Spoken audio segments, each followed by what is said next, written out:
She is sure. She is sure. She is strong. She is strong. She is true. She is true. She is brave. She is brave. She is bold. She is bold. She is you. Hello, everyone. Welcome to today's Word of Mom Radio here on the Word of Mom Media Network. I'm your host, Dori DeCarlo, and you know we are here week after week, show after show, breaking those myths that mompreneurs and businesswomen, especially those of us building our businesses from home, that we're just dabbling in between bake sales and getting our nails done. We're not. We are smart, we are savvy, and we are sharing the wisdom of women in business and in life. And I'm looking forward to bringing today's guest into our Healthy Habits show. Jessica Betancourt is a certified hypnotherapist and holistic health coach.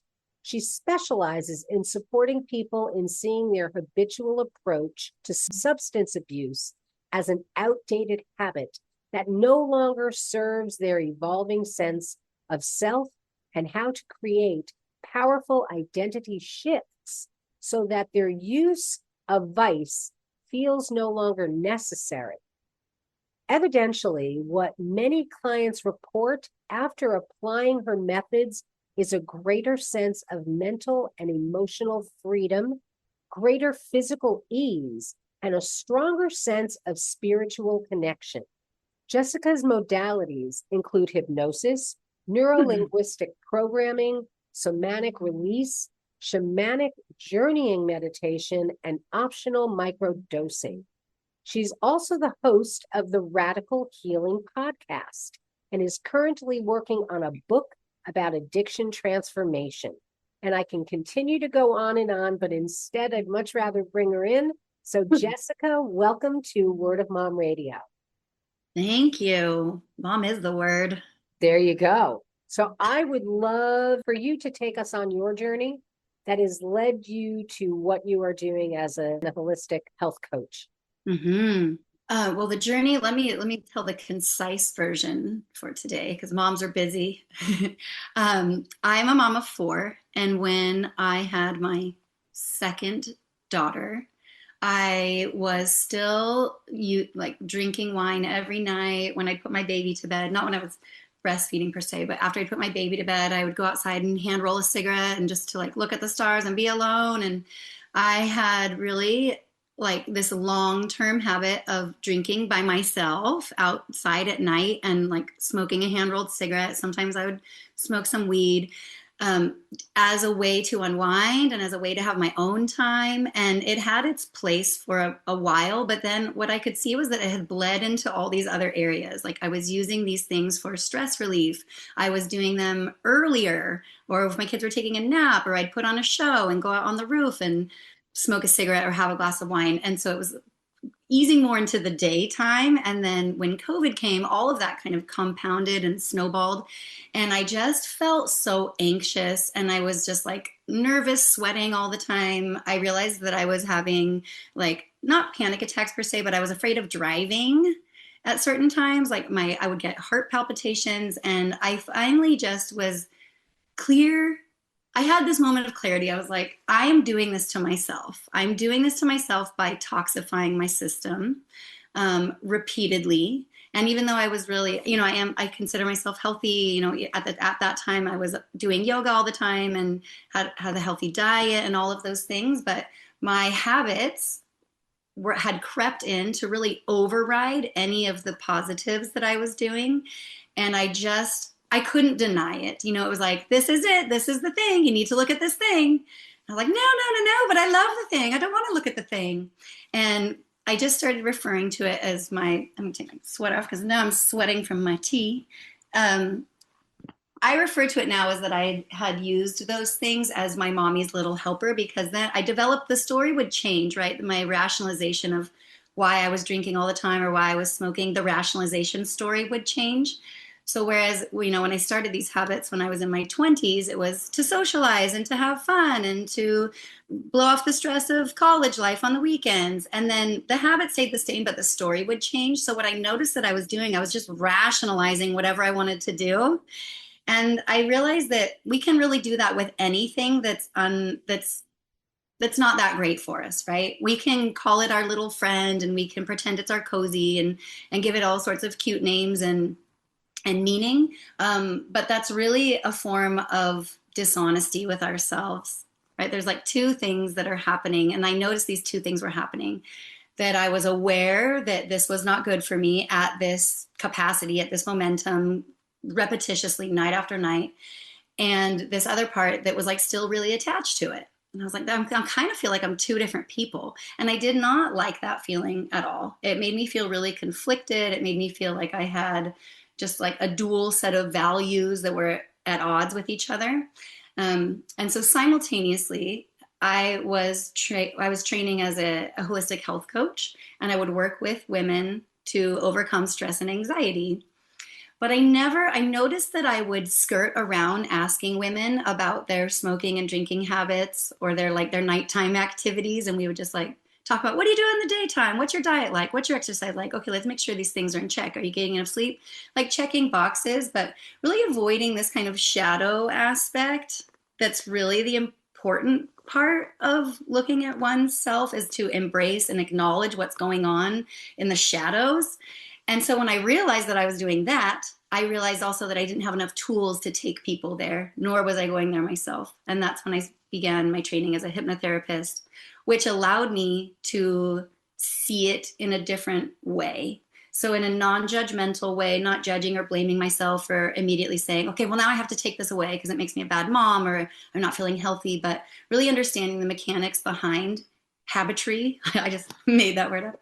The mechanics behind habitry, if you will, is really where it's at, because that's where we can understand ourselves. We can really see what it is that we need, what it is that we're not getting, where are we unfulfilled. And then we're using this kind of like quick fix Band-Aid vice situation to create a panacea around these things that we're not tending to. And so that is the work that I began about 6-ish years ago. And I'm just even more so in this rabbit hole now. I've introduced other types of techniques. I'm constantly learning new ways to help women accept and love themselves. And I come at it from that place rather than taking something away. We work on mending and healing and loving compassionately what lies underneath all of that. And then what I find is that habits transform themselves because they become something that's no longer necessary.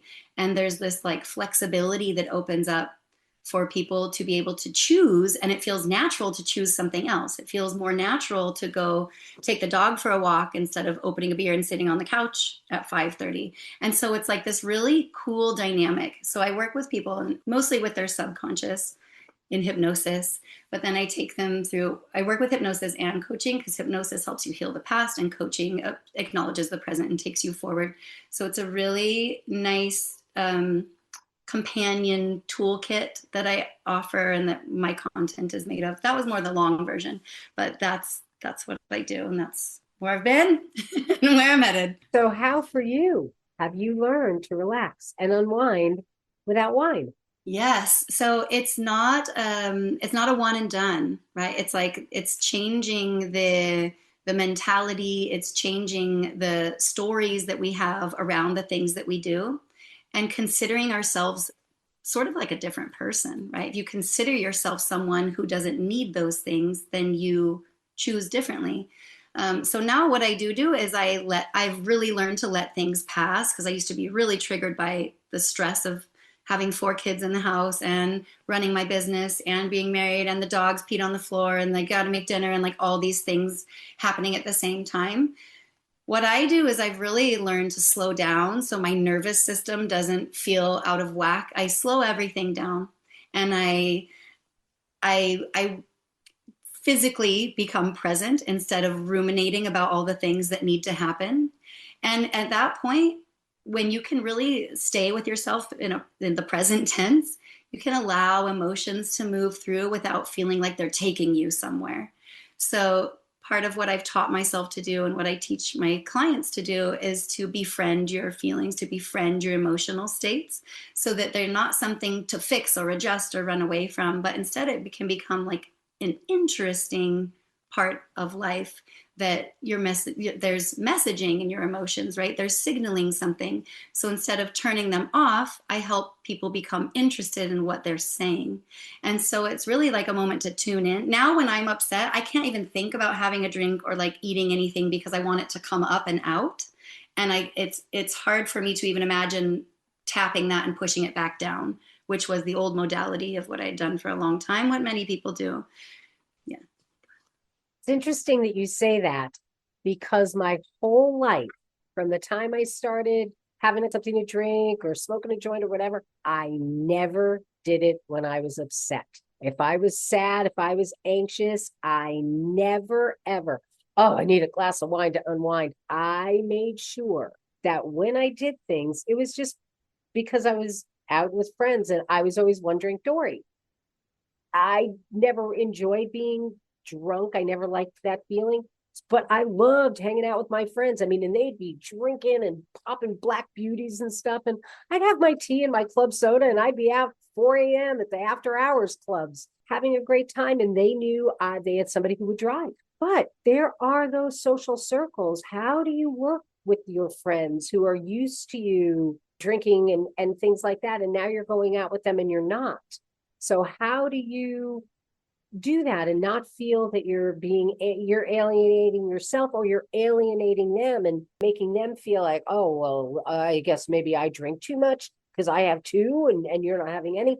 How do you work with that so you don't lose your circle of friends, you know? That's a really valid question, and definitely a lot of people's concern, and not only with friendships, but in their partnerships. Many of my clients, drink with their husbands and they want to not drink every night just because he is. The way that I navigate that is to just have a calm confidence.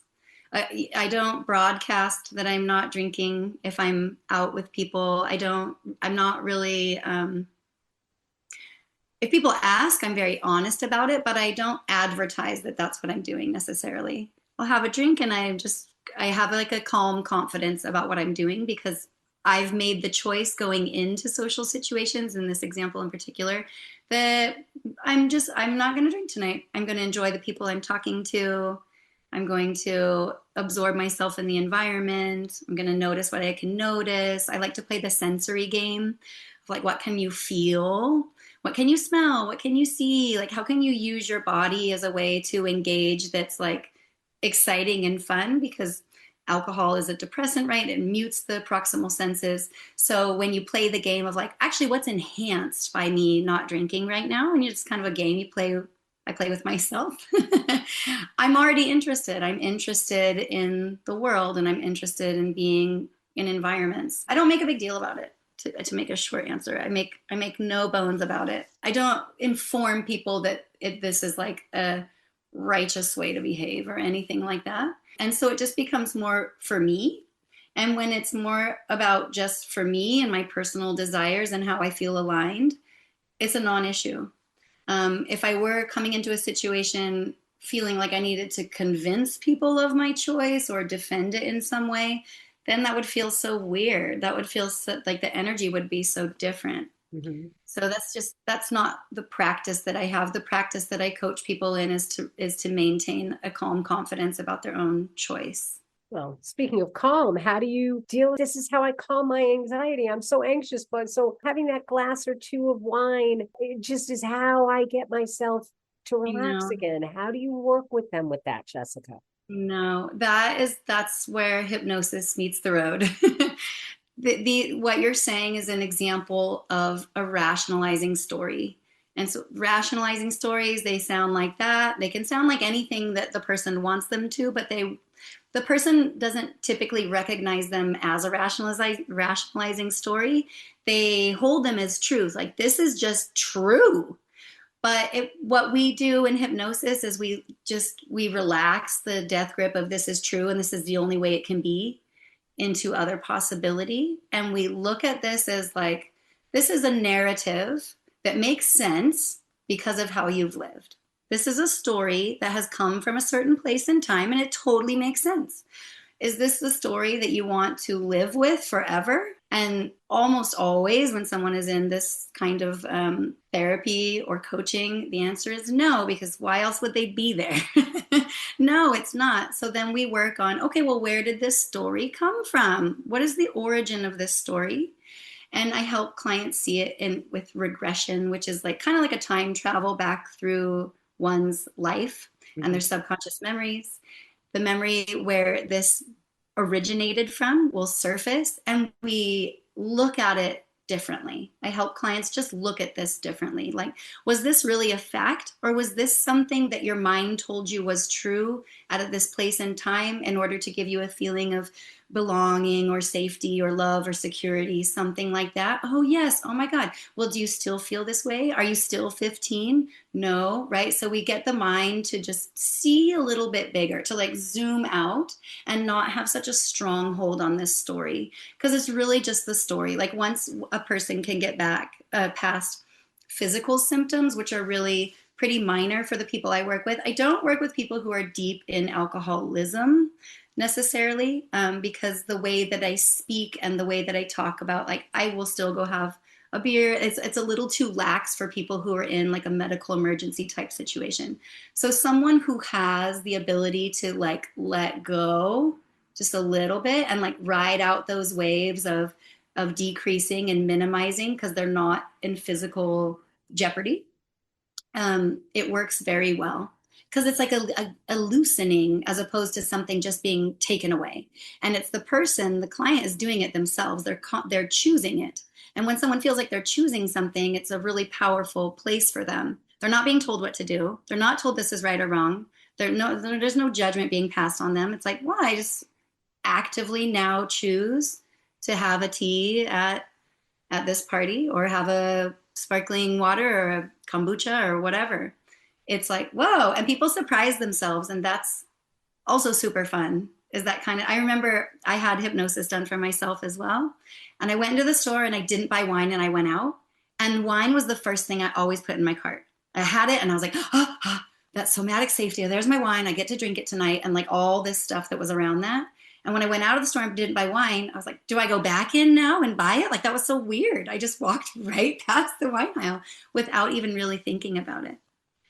So to answer your question, it's like a reframing of the story that is being told over and over and over. There's like a thought loop, like a really deeply embedded neural connection that just needs a little bit of loosening and a different perspective. We can tell ourselves anything, right? And we can choose to believe it or not. On that note, think of what Jessica is saying.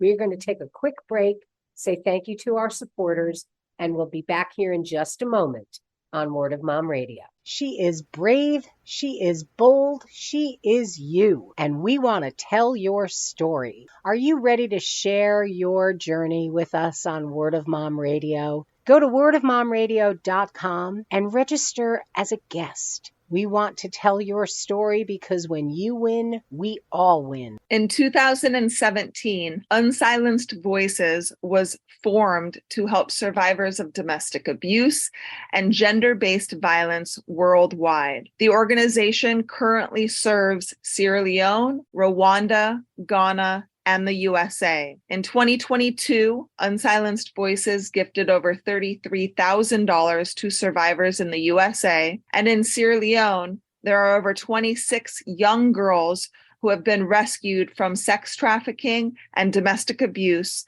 and now going through vocational training school in order to better their lives. We need your help. Donations are critical in order for us to continue our work. We also need volunteers to help with research and development. Please visit unsilencedvoices.org for more information. And we're back here. I love what you said. And I have to say, when you said the thing about rationale, one of my favorite lines from The Big Chill is Jeff Goldblum saying how rationales are more important than sex. And the other guy looks at me, he goes, what do you mean? He goes, yeah, have you ever gone a week without a rationale? Ooh. And it's really true, because we can rationalize so many things because it is really important sometimes. So what happens when you have that oh my God, I'm so busy. Now you're asking me to change a habit that's just a habit. And it's too overwhelming to do because of everything else going on in my life. How do you show people how simple it is to actually reprogram? This is this is another great example of a story. It's a story that people buy into, that habit change is hard. I remember I had a story that being a mom was hard. And I was like, oh, it's so hard. Before I even had kids, it's going to be so hard. It's going to be so hard. And I'd mentally prepared myself for how hard and messy and awful it was going to be. And then for the first few years of my momhood, I had this story. It was so hard. So therefore, I had to drink to make it easier. I had to do all these things. I had to online shop at night. I had to, because it was hard. So it was justified. But it's just, these are stories. We have to look at them like that. Like, these are fabrications. Some of them are cultural and collective stories, and some of them are more personal, less objective stories. And it's just not necessarily the way that it has to be. It does not have to be hard unless you want it to be hard. You think it's hard. But my approach is not adding more and not doing more. We're letting go. We're letting go of the grip. We're letting go of control. We're letting go of having to be right and have things a certain way. That's really what I coach people to do, is like, just relax a little bit. Let's just relax and slow down so we can see things differently. Because when we're going and going and going, we're running the same patterns. We're running the same habitual thoughts. We're running in the same action loops over and over. And we wonder why our life's not changing. We just slow down and disentangle and let go of what doesn't fit the picture of where we want to go. So it's really a simplification. If you look at it as like a minimizing or a release or a relief, as opposed to a task or something else to do, or put it on my list now at the end of my bottomless to-do list, how am I ever going to get here? We need to stop that frame. That's not a helpful frame. Put it into the frame of, it's a relief. It's a joy to not feel like you have to do something. I do pattern reforming hypnosis, like specifically with people who want to quit smoking, or I've worked with people who want to stop cocaine, sugar, things like that feel like, I have to have this. It's like constant, it's automatic, I have to have it. And that is the feeling that people want to get away from, more than they want to get away from the thing itself. Like this obsessive, I have to have. But just imagine, this is where we start, right? Just imagine if you didn't feel like that. Like, what would be available to you? What would you like to think about? What would you prefer? And we start there with like just this opening of the imagination, of preference, of what else is possible. If you're not stuck on this hamster wheel, if you just stop for a minute, like, what else might you see? And so it's just like the gradual widening, the slowing down. That's really what hypnosis allows a person to do. We start in a deeply relaxed state. I do breath work and somatic recognition with people. They recognize parts of their bodies. So I'd have like people sense with the small of their back or in between your toes. And you really familiarize yourself as consciousness within a body. So you build that connection more of like, I'm being hosted in this body. And a lot of these things that we're doing are harmful to the body. And so it really helps with rewiring this relationship of like, my body's a thing that I have to manage or overcome. And we get more into relationship with it. So the tending of it and the caring for it feels much more natural, easy, and a pleasure, not another, I have to do this now. I got to do this. Jeez. It's just, that's so awful to live in that mode. And I definitely know what that feels like too. So both are possible. So how do you reframe your story of a treat or a reward? It's so funny. I have started November's my birthday. I just turned 65. And this month, my treat for myself every week has been going to get a manicure. And It's so funny because I'm looking at the fact that you go out and have a glass of wine. It's $18 for a glass of wine. It's cheaper for me to get a manicure. And you know what? That manicure lasts for me for a week to 10 days. It's great. It's a great feeling. Every time I look at my hands, I'm like, oh, they look so pretty. So how do you reframe that and that reward without it being consuming something, because for so many people, that was their reward at the end of the day. Having that, opening that bottle of wine, making that martini, all of that. So how do you switch that signal? Multiple ways. One is like a greater self-awareness of what alcohol is actually doing inside of the body and how it's depressing the brain and how it's affecting every system and every nerve and every cell. And then you can say and ask yourself, is this a treat? Is this a treat to create toxicity and decay? You can talk to yourself that way. Is that really a treat? Like, honestly, asking yourself, yes, it's a treat. Okay, well, that might not feel so right anymore, right? Because you've begun debunking the myth that a lot of this propaganda fed us. It's really to reframe and own what actually constitutes a treat for you. Would it be a treat if your family left you alone for 15 minutes and you got to take a bubble bath? Would like that really be a treat? Like, ooh. And really to think of, brainstorm, give yourself different ideas. You could create a vision board of what would constitute a treat and insert it into the time when you would normally have your mommy little helper alcohol treat. Treat is not a helpful word. It's just really not. Like trick or treat, especially if we're from the US, implies that it's something that you're not supposed to have, but you can have it now. And so that, like, where that comes from is probably really antiquated as well. I'm not supposed to have this. It's really not good for me. Is this a treat? Like, is it? I think we need to reclaim the word treat probably in many ways and put a new spin on it.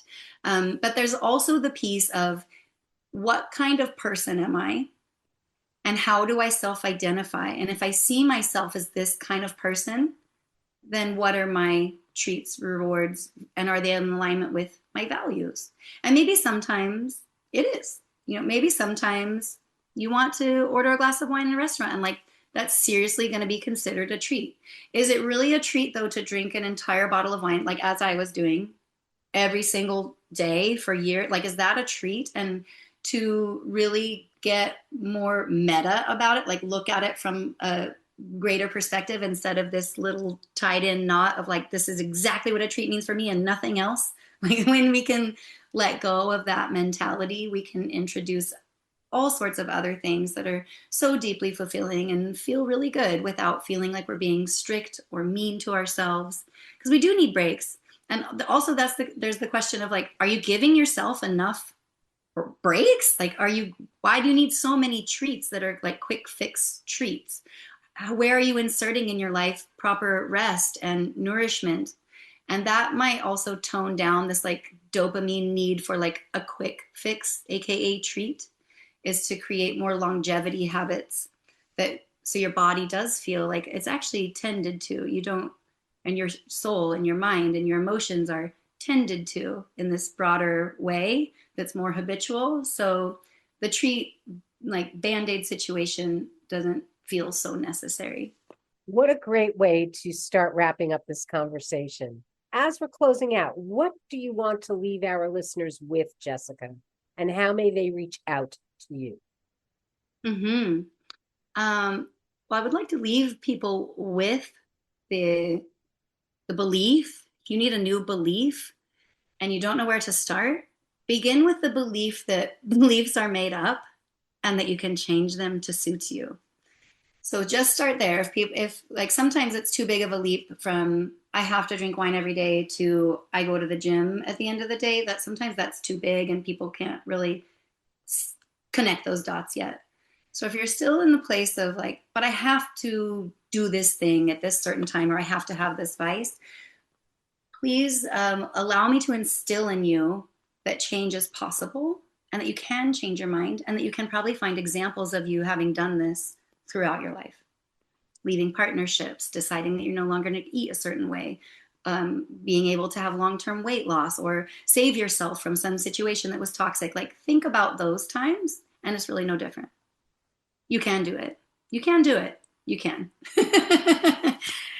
Absolutely. And I would leave people with, I have a free guide. It's called the Mindful Drinking Guide. I believe that that's in the links. But you can find all of these things at therootsofhealthcoaching.com, which is my recently rebranded website. And yeah, I also have a podcast called The Radical Healing with Jessica Betancourt. Come hang out. All of Jessica's links are going to be live on wordofmomradio.com. I really encourage you to reach out. Her podcast link is going to be there. You know, as a mom and now a Mimi, there are those times that having that glass of wine at the end of the day when everybody's in bed or whatever is a lovely thing. But when that lovely thing becomes, you just are counting the minutes, and it can happen where you just can't wait to be able to open that bottle of wine, and it's no longer that glass of wine. It is the bottle. This is where there are those places that you can find. For many people, it doesn't have to be all or nothing. For some people, it does. When you have crossed that Rubicon where it's no longer you having the drink takes you, that's a different thing. And it's one day at a time. You can't think of never. But for the majority of us, figuring out how to just lighten it to where you cannot have that crutch, but just enjoy that glass of wine at the end of the day or that beer, whatever. There are ways to do it. So really, tune into the Radical Healing podcast. The link is going to be there. Know that there are people out there and they're making it happen. So I love what you're doing, Jessica, and I really appreciate you coming and taking the time to share with us here on Word of Mom Radio today. Thank you very much. Thank you, Dori. It's been my pleasure. And for all of you tuning in, thanks so much for being here. We're going to close out with our fabulous theme song from Smith Sisters and the Sunday Drivers. So till next time, this is Dori DeCarlo saying go out and create a marvelous you. Bye for now. She is sure. She is sure. She is strong. She is strong. She is true. She is true. She is brave. She is brave. She is bold. She is bold. She is you. She is you. She is you. She is you. She is sure. She is sure. She is strong. She is strong. She is true. She is true.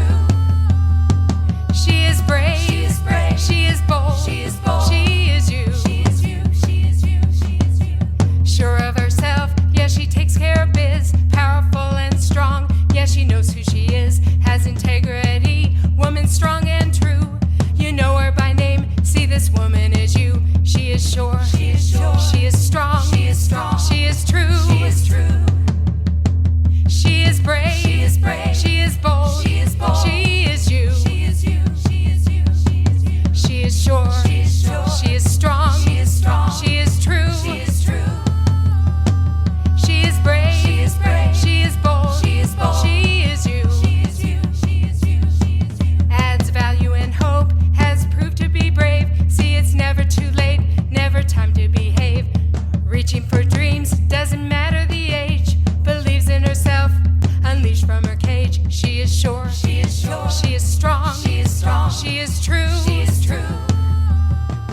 She is brave. She is brave. She is bold. She is bold. She is you. She is you. She is you. She is you. She is sure. She is sure. She is strong. She is strong. She is true. She is true. She is brave. She is brave. She is bold. She is bold. She is you.